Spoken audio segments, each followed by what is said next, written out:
Palmyra, a tropical island in the South Seas. For most of the year, it's uninhabited. But by strange coincidence, in June of 1974, 6 sailboats all converged on this tiny island.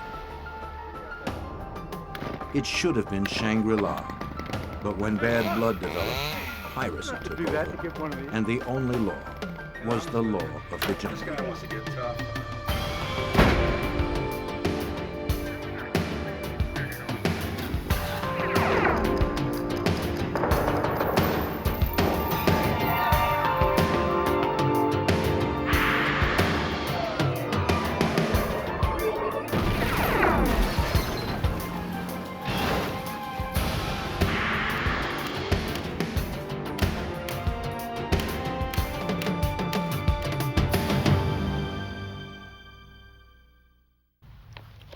A small, uninhabited island almost 1,000 miles from nowhere.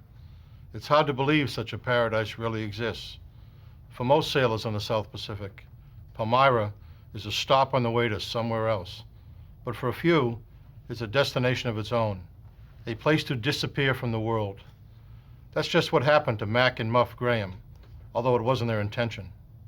I'm Jim Kallstrom, former director of the FBI's New York office.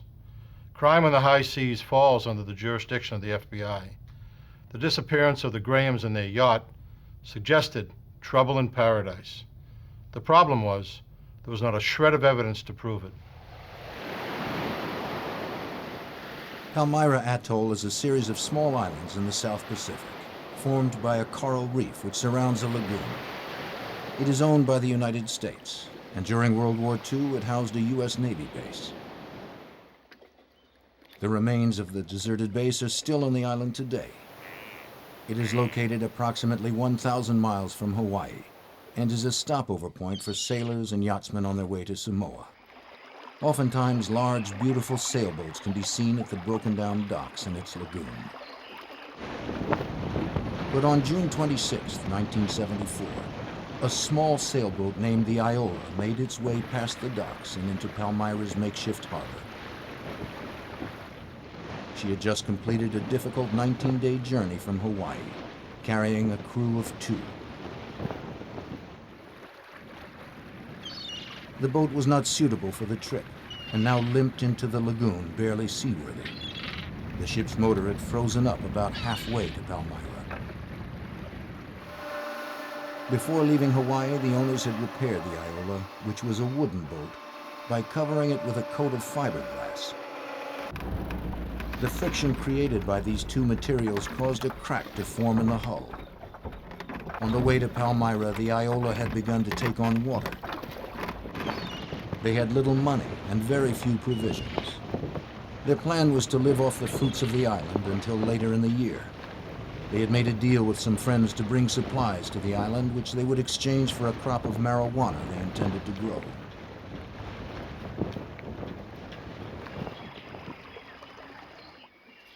When they arrived at Palmyra, they were unhappy to see a handful of visitors at the dock area. They had hoped they would have the island to themselves.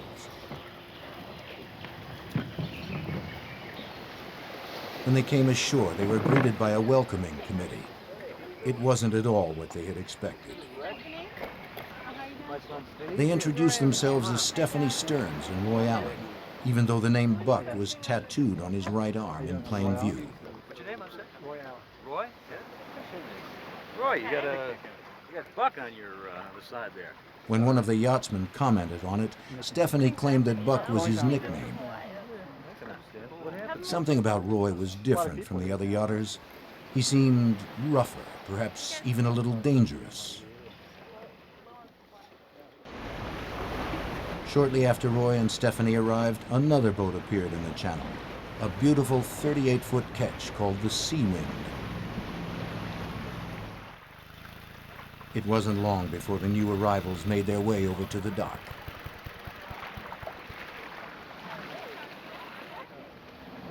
Mac Graham was 53 years old. His wife, Eleanor, nicknamed Muff, was a few years younger. Hey, I want Mac. This is my wife, Muff. Muff. Hi, Evelyn. Like Roy, they were surprised to find so many people on what was supposed to be an uninhabited island where they planned to spend the better part of a year. Hi, Stephanie. I'm Mac. Yeah? Hey, Mac, you got any cigarettes? Sure. When Roy noticed Mac was a smoker, he asked for a cigarette and took most of the pack. This gesture would be considered impolite anywhere, but on an island, it was particularly so as supplies are limited and can't easily be replaced. For Mac and the others, this was their first insight into the kind of person Roy Allen might be. Roy also boasted about his plans to raise marijuana and trade it for supplies. Soon, everyone began settling into their new life in paradise. Mac Graham began to explore the island, the ruins of the Navy base and the sandy shores.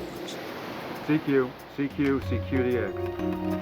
And he also made sure to keep in touch with the outside world by shortwave radio. Everything's fine out here.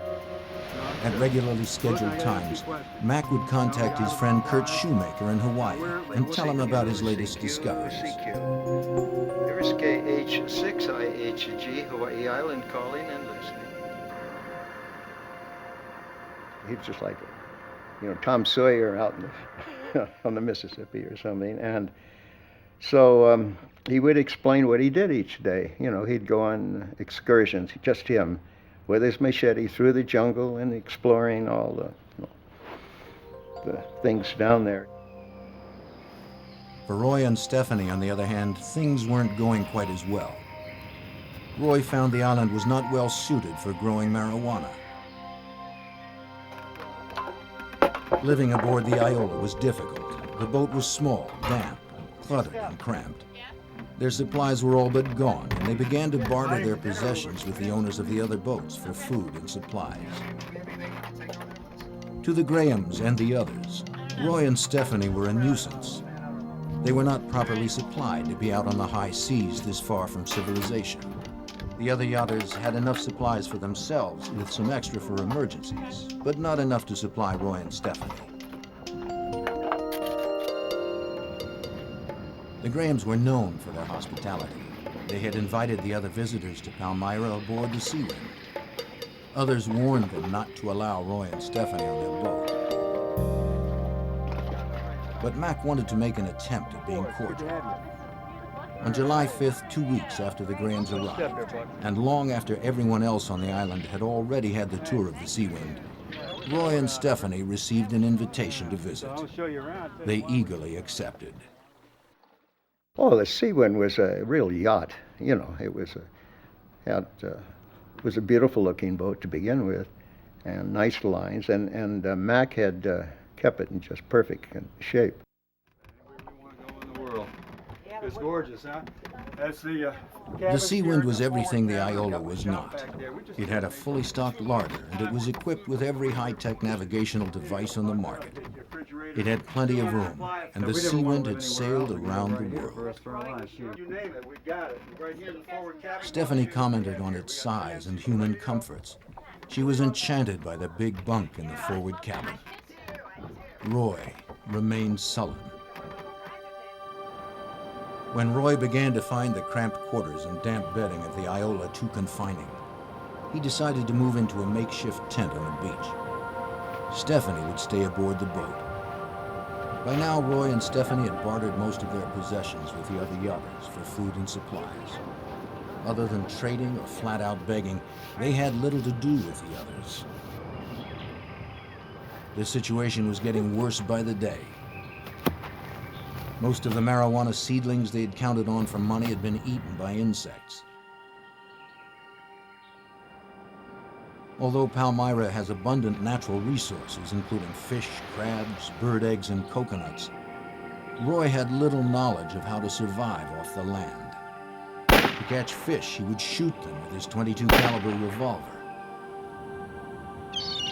Like clockwork, Mac continued his weekly radio conversations with Kurt, and he kept him informed about Roy and Stephanie. Okay. It had moved way down the end of the lagoon and would have nothing to do with the other group. And bizarre things like they start planting marijuana again to see if they could grow it. He needed, I think they were running low on food, so he needed coconuts. He took a chainsaw and cut a coconut tree down to get to the coconuts. That's kind of stupid. It also infuriated Mac Graham. Mac loved the island and had no tolerance for Roy's destructive What's your ways. problem? You don't have to do that to get one of these. Why don't you just climb up and get it down? One day he confronted Roy about it. I didn't ask you for your Roy opinion quickly anyway. became angry and told Mac to mind his own business.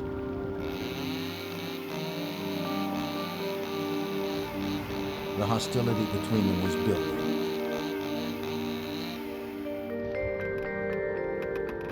On July 13th, Muff Graham wrote her mother a letter. She hadn't been enthusiastic about living on an island in the first place, and having Roy and Stephanie there only added to her misgivings. Dearest Mother, 3 boats are here now, but one is leaving and will take this letter with them. That leaves us alone with the hippie couple who plan to stay here and live off the land. It's just our luck they decided to roost in Palmyra. Roy and Stephanie have run out of sugar, cigarettes, and I don't know what. They've bartered with other boats. Next, they will ask us. Muff sent the letter back to civilization with Bernard and Evelyn Leonard, who were leaving Palmyra after a brief stay. The Grahams had previously made arrangements to receive letters over the radio from Kurt Shoemaker, who read them to Mac during their regular weekly shortwave contacts. During that period of time, I was receiving mail from both of their mothers, his mother and hers. And then I would read this to them. Well, as one of the boats down there would leave, they would take the mail with them and eventually mail it when back in Honolulu or wherever. So there was communication going back and forth. And an interesting thing about it is one of the letters I read, the mother, and I think she was in her 80s, she says that she was afraid for them. She says, you should leave that place, something will happen to you. One day when Mac was talking to Kurt, he told him that Roy had sent a message with one of the yachts back to his friends in Hawaii. They were supposed to bring Roy and Stephanie's supplies to Palmyra, and he told his friends to reply through Kurt's shortwave radio. Mac asked him if he had heard any news from them, but Kurt had heard nothing. And when Mac talked to him about Roy and Stephanie, there was something about their description that worried him. Then in between these conversations, he had occasionally mentioned the other boat. And I told him, I said, you know, that doesn't sound too good to these people. I said, you know, you better be careful. And he said, no, I can take care of myself. I'll be all right. And, so I said, well, I don't know. I think you ought to get out of there myself, or one of you ought to leave. My fault? I don't want to hear it. No, I don't care. Roy and Stephanie's tempers I were live in a running dump, short. that's why. Look around you. During the first weeks of August, the sound of angry voices could frequently be heard across the lagoon. The other visitors to the island saw Roy as a violent and quick-tempered man who was dangerous and should be avoided. Then, midway through August, another boat came to Palmyra and spent a few days. Norman Sanders and Thomas Wolfe were on their way to Samoa. The night before they were set to leave, they had cocktails with Mac and Muff. The talk turned to the Iola. Sanders was a sailing expert. He told them he had offered Roy advice about getting the Iola to Samoa. He said he'd suggested Roy and Stephanie should go there, but Roy had just become angry and refused the help. Wolfe cautioned the Grahams that it would be easy for an unsuspecting couple to disappear on a place like Palmyra.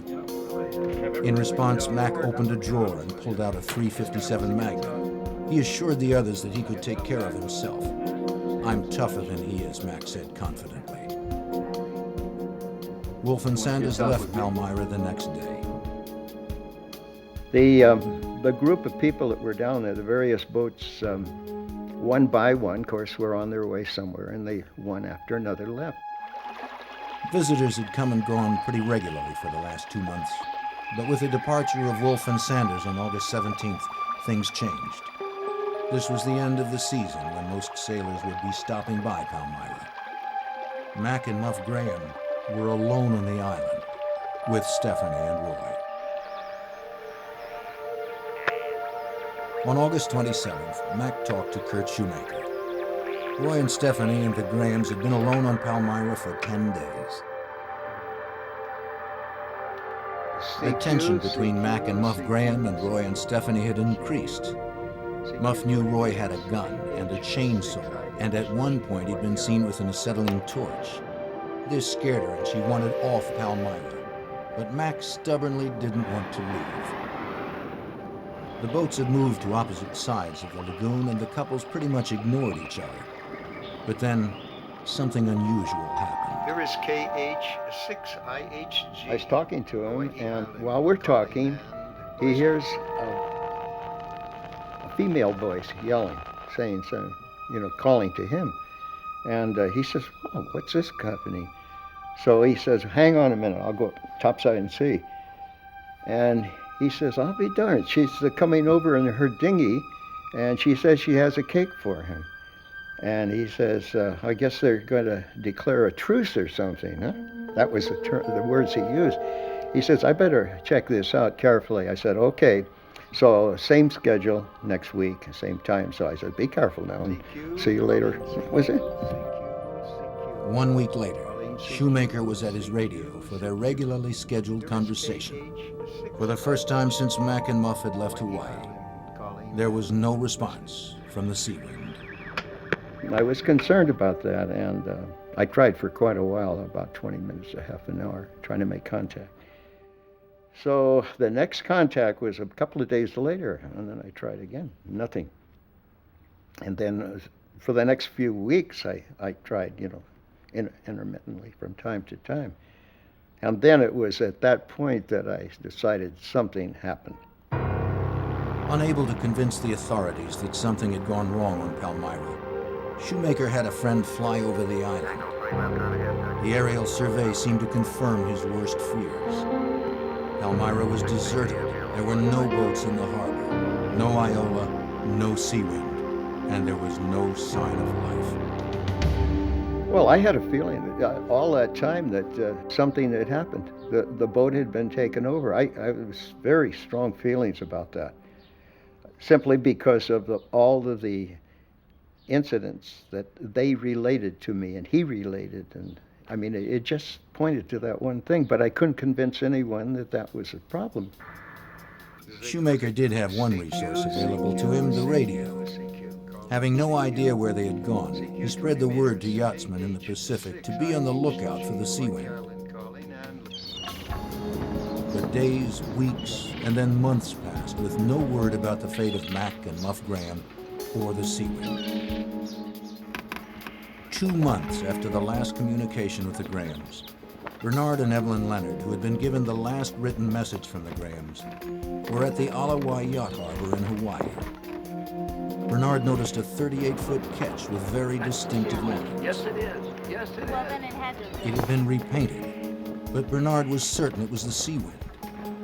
He also recognized a familiar figure on deck, Roy Allen. Knowing the tensions that had existed between the Grahams and Roy and Stephanie, and also knowing that the Grahams had not been heard from in some time, Leonard immediately called the Coast Guard. The Coast Guard had been aware of the missing sea wind. When Leonard explained that the owners were not on the boat, the Coast Guard officers felt this might lead to something outside of their jurisdiction. They called the F.B.I. The call was answered by Special Agent Calvin Shishido, who worked out of the F.B.I.'s Hawaii field office. My assignment there was just a general mix of general criminal investigations, security investigations, backgrounds. It was such a small office that we couldn't specialize. We had to handle everything that came at us. Shishido agreed to meet the Coast Guard and the Leonards at the marina, although what he heard was not conclusive enough to warrant FBI involvement. Perhaps the owners were on shore, or perhaps they had sold the boat. Perhaps it wasn't even the sea wind. After arriving moments later, the Leonards showed him the yacht in question. There seemed to be no one aboard. So he pointed out the areas where there was an attempt to disguise the boat. You know, it had been repainted, the gunnels had been repainted, the nameplate was taken off, it was removed and painted over. and other things that he pointed out to show that it was actually the sea wind. He knew it was the sea wind. Although there was still no direct evidence of foul play, Shishido was growing suspicious. There was no visible activity on the boat, so Shishido instructed the Coast Guard officers to post a lookout. The lookout spotted Roy and Stephanie the next morning, rowing from the floating dock towards shore in a little dinghy. He immediately alerted the Coast Guard, who in turn called Special Agent Shishido. But another boat owner hailed Stephanie and Roy and told them that the Coast Guard had been looking around their boat the day before. Roy noticed a Coast Guard patrol boat in the marina that seemed to be moving towards them.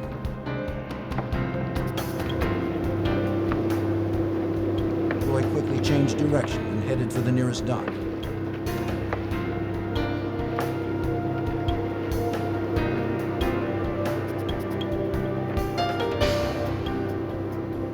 After letting Roy off, Stephanie started to row back to the sea ring.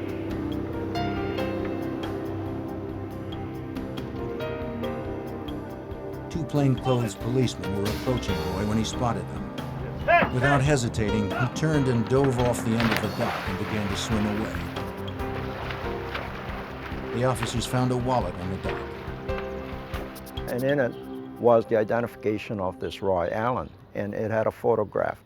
And I believe Mr. Leonard looked at the picture and said that was Roy Allen. Meanwhile, the Coast Guard boat had spotted Stephanie in the rowboat and began to give chase. She turned and started to row towards shore, hoping to reach the dock before they caught up with her.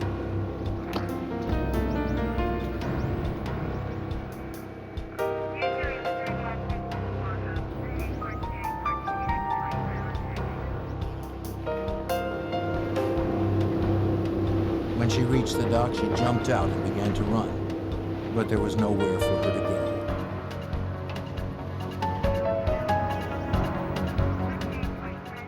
The patrol boat was right behind, with Bernard Leonard aboard. He and a Coast Guardsman followed her.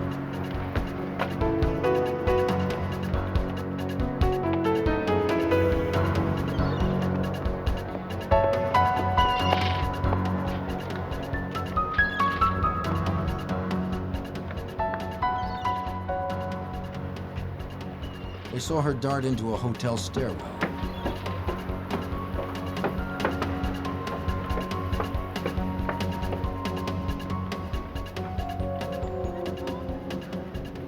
They found her hiding behind a potted palm. She immediately recognized Leonard from Palmyra. Come with us.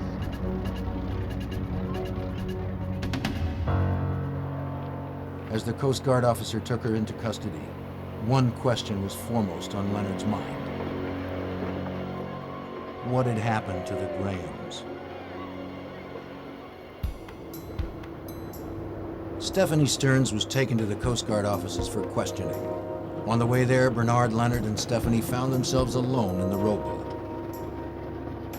When he asked if Mac and Muff were still alive, she shook her head. Mac and Muff, she told him, had apparently drowned. At least, they never found their bodies. Leonard was incredulous. How could that have happened? Stephanie explained that she and Roy had been invited to the Sea Wind for dinner, but the Grahams never showed up.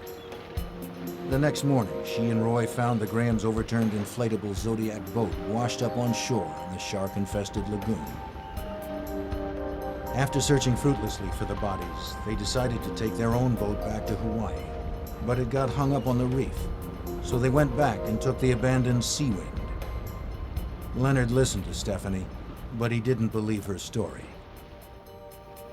As I remember it, I was In the Coast Guard offices, she started telling her story again, this time to Special Agent Shishido and the Coast Guard. At any time. Okay. This is the way it happened. This is the way I'm telling it to you. Details then of what happened to them. At one point, I remember speaking to her. She kept going on, and I kept reminding her that she had the right to remain silent and that anything she said could be used against her in a court of law. And she would just keep on talking. Stephanie told him she had arrived at the Sea Wind with Roy just about in time for dinner. boat was strangely quiet. They called out, but no one answered. Hello? Hello? Mac? Mom? Hello? They went below and continued their search, but got no reply. I can't find anybody down here. They're not here. Didn't you say they were gonna meet us here? Yeah, they knew we were coming for dinner. They assumed the Grahams had gone out fishing for dinner and made themselves at home till they returned. There's nobody here. According to Stephanie, the Grahams never showed up, so they both decided to spend the night on the Seawind. All right. They believed the Grahams would show up any time. But the next morning, when the Grahams hadn't returned, she said they became very worried and went out to look for Muff and Mac as soon as it was light. But all they found was the Grahams' overturned Zodiac washed up on shore and a can full of gasoline. They turned the inflated boat over and started the motor. Then she said they spent the next 2 days searching for the Grahams or any sign of what might have happened to them. But they found nothing. The Grahams had simply vanished. Shishido found her story implausible. Thing together, and we went over there. When she explained how they had taken possession of the Seawind, her story was quite different from the one she had just told Leonard. No one would have believed us. They would have taken This the time, boat. she said they had left Palmyra aboard the Seawind towing the Iola, which got caught up on a reef and sank. And all we found Stephanie was the tripping over Zodiac. her first lie. And But I knew there were at least, two conflicting stories as to how they got in possession of the boat. At this point, we became very worried about the Graham's condition. We didn't know what had happened to them, and we certainly was not going to get any real true information from Stephanie Stearns. but The FBI has jurisdiction over crime on the high seas. Shishido determined he had enough evidence to arrest Stephanie Stearns for interstate transportation of stolen property. Then his attention turned to Stephanie's boyfriend, Roy Allen, who had evaded the police at the marina and was still at large. Shishido checked, and there was no record of a Roy Allen, but he had the wallet with Roy Allen's picture. Bernard Leonard also told Shishido that Roy had taken marijuana plants to Palmyra and had intended to grow them to sell. Drugs and a photograph of Roy gave him a starting place. But I suspected that people with, traveling on the Iola, which is not really a seaworthy boat, going around and planting marijuana on the islands and so on, must be involved in drug running. Hi, Cal. How are you? Pretty good. How are you? I'm doing pretty good. What can I do for you today? Shishido took the photograph to the Drug Enforcement Agency and showed it to several of the agents. So we would like to get further information on here. They were Well, we do have a surprised when they file looked at the on Buck. picture. Let me get into it. They look told him around that and it was see what I Buck can get. Walker That's great. and that they had been looking for him. I'll get back to you on that. Have a good day. Same to you. All right. And so we got all the background data on Buck Walker, and that's when our search for Buck Walker began. And that now we're looking for Buck Walker instead of Roy Allen. Buck Dwayne Walker was a convicted felon and a fugitive. He had been awaiting sentencing on a drug conviction when he and Stephanie fled Hawaii on the Iola headed for Palmyra. As the search for Walker began with a new urgency, Shishido was also concerned about the Grahams. He knew Stephanie was lying and changing details about what had happened on Palmyra. He didn't trust her story about the fate of the Grahams. There was always the possibility that the Grahams were alive and stranded on the island. Shishido made arrangements for himself and some other agents to travel to Palmyra to see if they could find them. We decided to go to Palmyra to see if maybe the Grahams were stranded there, in need of food, and or they could have been tied up for all we know, and immobile, and their lives were in danger. So we decided to go out there to look around, and we did. On the island, they found the remains of the camp Buck Walker had abandoned. They took photographs and examined the site thoroughly. A search of the island produced no sign of the Grahams. However, Shishido did make a couple of curious discoveries. I remember picking up a hatch cover, and of course later it was identified as a hatch cover coming off of the Iola. The hatch cover was important because no seaman would leave for high waters without his hatch cover. Without it, the boat could take on water, which would cause it to sink. This told Shishido that Roy and Stephanie had intended to scuttle the Iola. Using these clues, Shishido began to develop his theory as to what happened to the Grahams. My thinking was that they had tied the couple up and put them on the Iola and sank the Iola. And that was the only explanation we had because we couldn't find the Iola, and there was no way the Iola could be in Hawaii because they certainly wouldn't be sailing the Seawind and the Iola by themselves. Shishido found something at an old Navy warehouse that piqued his interest. I think one of the things too that I noticed was that in an old workshop or warehouse, there was an old air rescue boat or sea rescue boat, and it had a place for 3 containers where they put provisions. And of the 3, 2 receptacle areas were, the cans were missing, and the third was still left there. And of course, now we're looking for 2 people. In my mind, suspiciously thought that these 2 cans, because, it was large enough that they could have been, containing the remains of the couple. Meanwhile, the search for Buck Walker continued. On November 8th, 1974, after spending 10 days hiding out on the lava flows on the big island of Hawaii, Buck resurfaced in a tiny hamlet off the beaten track. He rented a room and went to a restaurant for a drink. At the same moment, across the street, 2 uniformed officers were eating lunch. As they paid the bill, they showed their waitress a picture of Buck Walker. She said he'd just been in the restaurant looking for a drink, and she'd sent him to a bar across the street.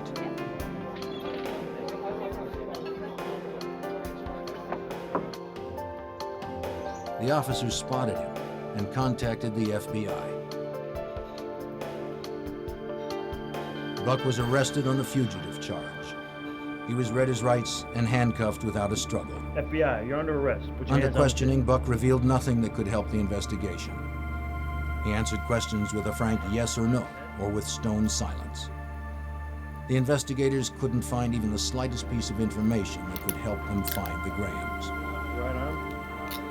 While Stephanie was in prison awaiting trial, Shishido found more proof Stephanie and Buck were lying.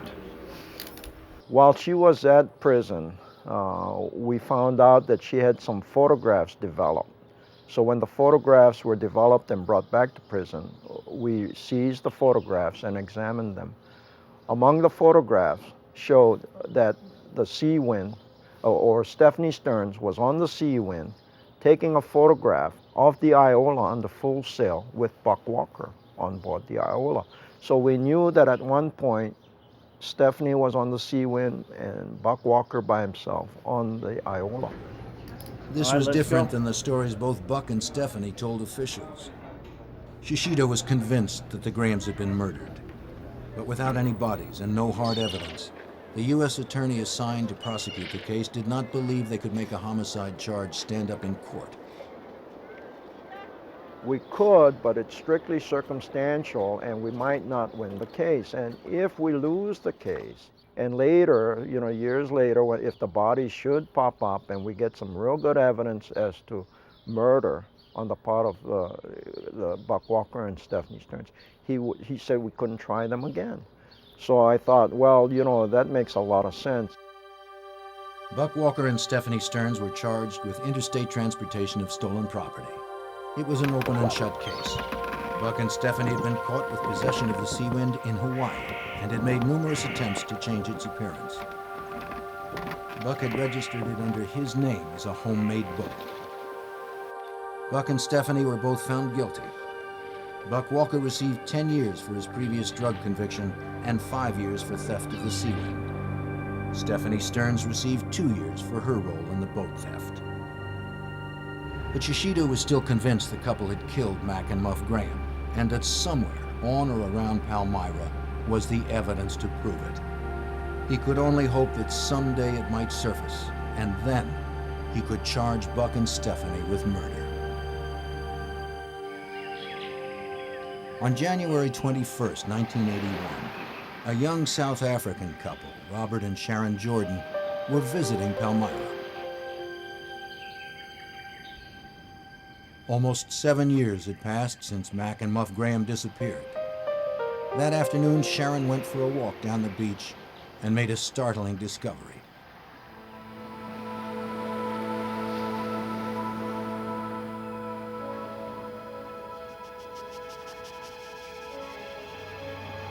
Washed up on the shore was an aluminum canister, and beside it, she found human bones and a skull.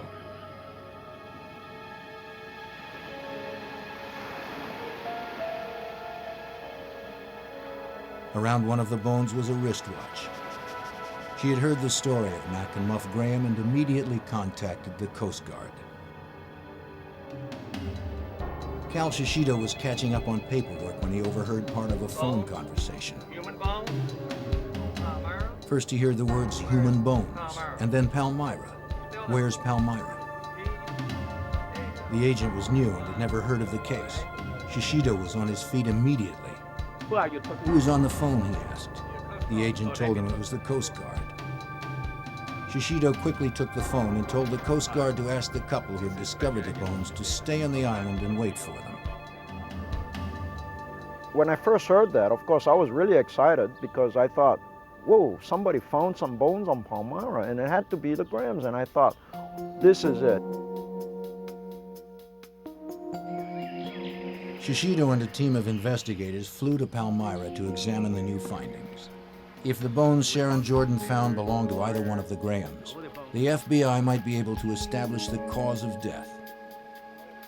Shishido was shown the gruesome discovery: a skull, human bones, a wristwatch, and some wire, all lying next to an open metal box, identical to the kind Shishido noticed in the rescue boats on his previous visit to the island.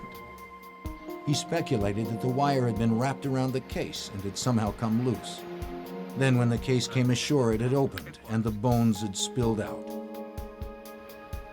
Since a second container had been missing from the Navy rescue boat, Shishido felt the other victim might still be inside. Divers were sent to search the surrounding waters, looking for a container like the one found on the beach. But in the shark-infested waters, the divers found nothing. When Shishido got back to Honolulu, he sent the container, wire, skull, and bones to the FBI laboratory in Washington, D.C. for examination.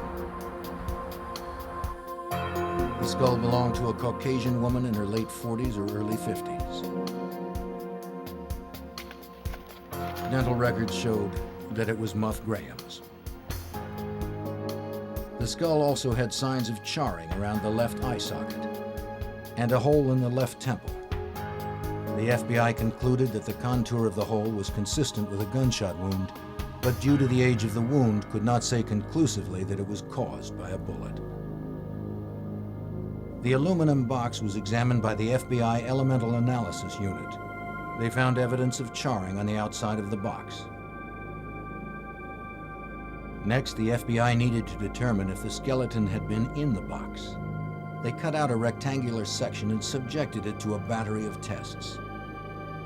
The rectangular piece of metal was found to contain traces of human protein, conclusive proof that the box had once held a body.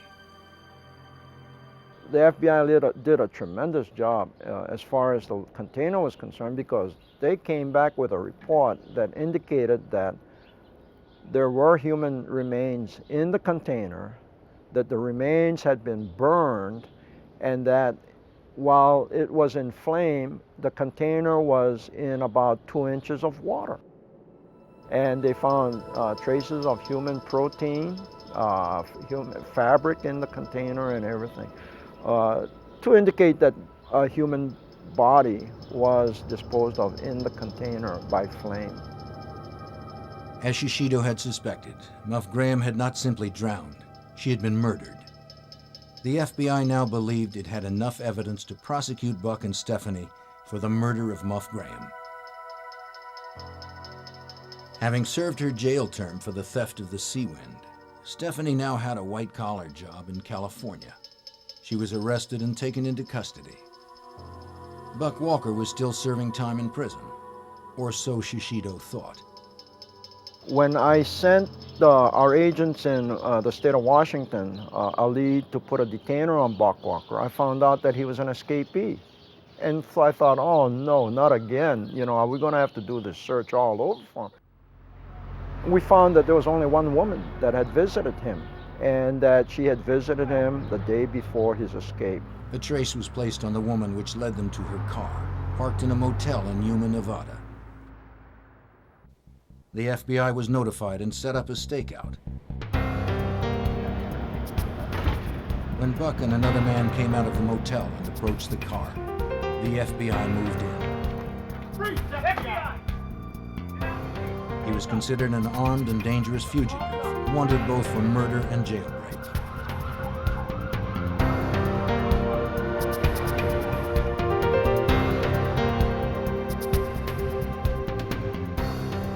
On the front seat of the car, they found barbiturates and several thousands of dollars in cash.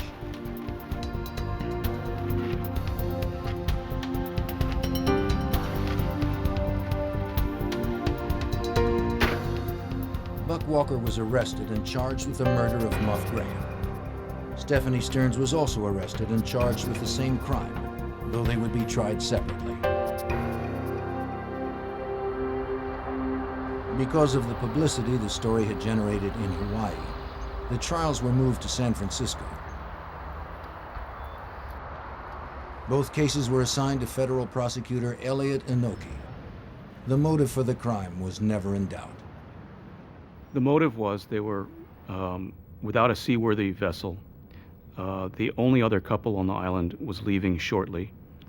They were running out of food, and they didn't know when any other vessel would get there, if at all, because this was becoming the end of the so-called season when you could expect people to visit the island. So you had people running out of food and provisions with an inability to get anywhere. Inoki knew he could show Buck and Stephanie had opportunity and motive to kill the Grahams. But first he had to prove in court that Muff Graham was murdered. He also needed to completely discredit Buck and Stephanie's story that the Grahams had drowned. As Inoki began constructing his theory of the case, Shishido was busy putting holes in Buck and Stephanie's defense. The FBI had already found evidence of human protein on the sides of the aluminum box, but since the bones were found next to it, Inoki wanted additional proof that the body had actually been in the box. Therefore, ruling out the possibility of Muff drowning as Buck and Stephanie had claimed, he contacted San Francisco's chief medical examiner, Boyd Stevens.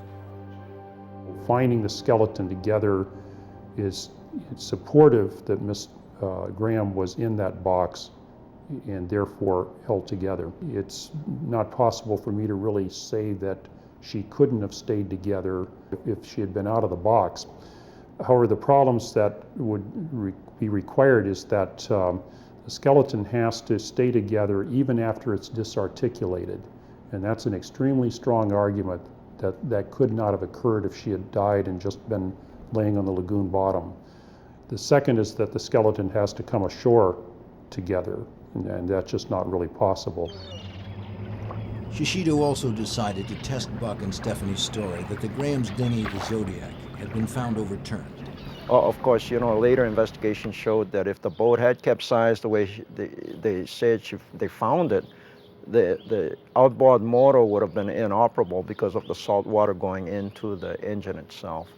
And of course, we made a test to find out whether the Zodiac could actually tip over accidentally, and we tried to force it to turn upside down, banging into things with 3 or 4 men sitting on one edge of the boat, and it just wouldn't tip over. Inoki also asked medical examiner Boyd Stevens to examine Muff Graham's skull in order to corroborate the FBI's findings that Muff had been murdered. Inoki knew that having 2 highly respected sources would strengthen his case. Stevens found flat abrasions to the skull, consistent with prolonged confinement in a box, such as the aluminum container. The key issues for us was the flattening of the skull, which represents that it had been placed against a hard, flat surface, primarily across the left side of the face. And what I'm pointing to is the nose, the eye sockets, and what would be the cheek and life, and of course the teeth.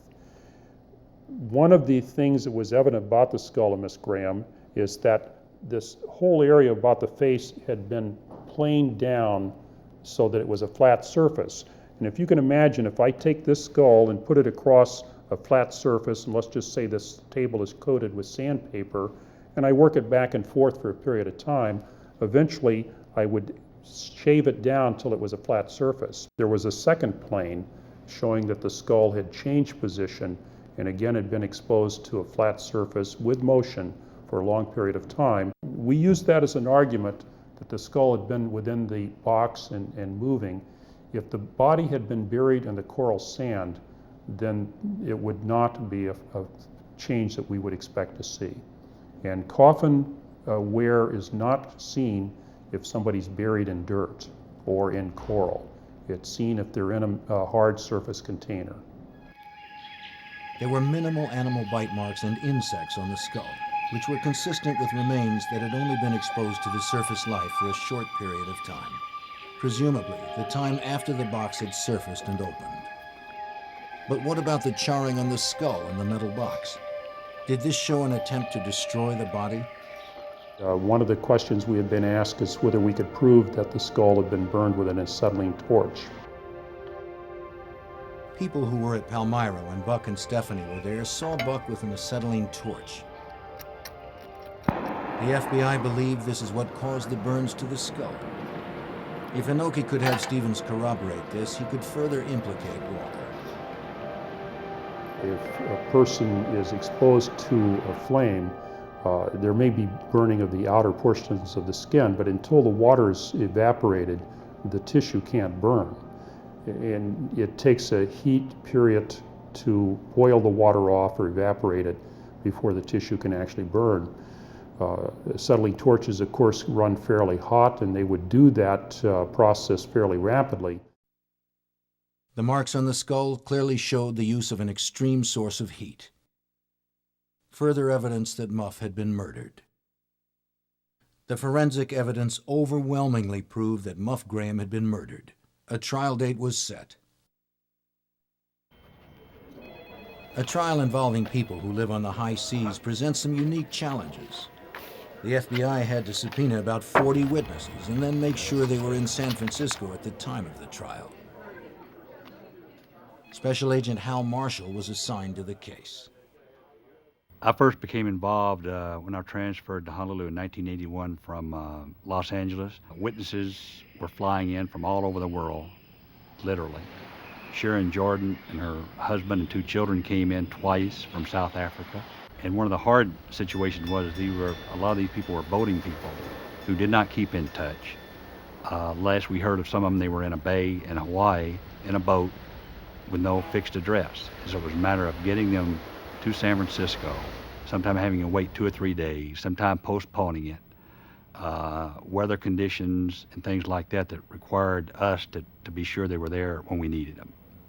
And luckily, everybody showed up that needed to show up, and everything went smooth. There were only 2 possible suspects, and Buck had an extensive criminal record. But did Buck commit the murder alone, or was Stephanie also involved? She was the last person known to have contact with the Grahams on the day she brought them a cake. Elliot Inoki believed Stephanie had one strong advantage on her side. Well, she had one option. She could blame Walker. And although she didn't directly do that, her attorney certainly did in the way the case was argued and presented. That gave her a very big option that Walker simply did not have, or if he had, it was a much more difficult sell because of the circumstances and the personalities involved. He's the one with the prior record. much bigger than she is. The testimony about him shooting fish with his gun. I mean, he had a lot of things on his side of the ledger that were not on her side of the ledger. One of the other substantial differences is that Stephanie testified in the case. Walker did not, and so she directly refuted any claim of knowledge or involvement in any kind of homicide. But certainly, through her testimony, left a large room for her attorney to argue that Mr. Walker had the opportunity and the means to commit a murder. A jury found Buck Walker guilty after only a few hours of deliberations, and he received a sentence of life in prison. Stephanie Stearns was defended by famed attorney Vincent Bugliosi, who was convinced of her innocence. She was acquitted of all charges when he convinced a jury that Buck not only acted alone, but sought to conceal the crime from his girlfriend. We may never know what really happened on Palmyra on that day in late August, though the forensic evidence paints a grisly picture. Well, empirically, I believe that that Miss Graham was killed exactly as the charge was made, and that is that she was shot, that there was an attempt to burn her body, that her extremities were probably fractured to get her into the box, and that she was cast into the ocean and then eventually came adrift. And I think that that probably happened to the husband as well. Mac Graham's body has never been found, although investigators believe there's a very high likelihood that he's in the other box.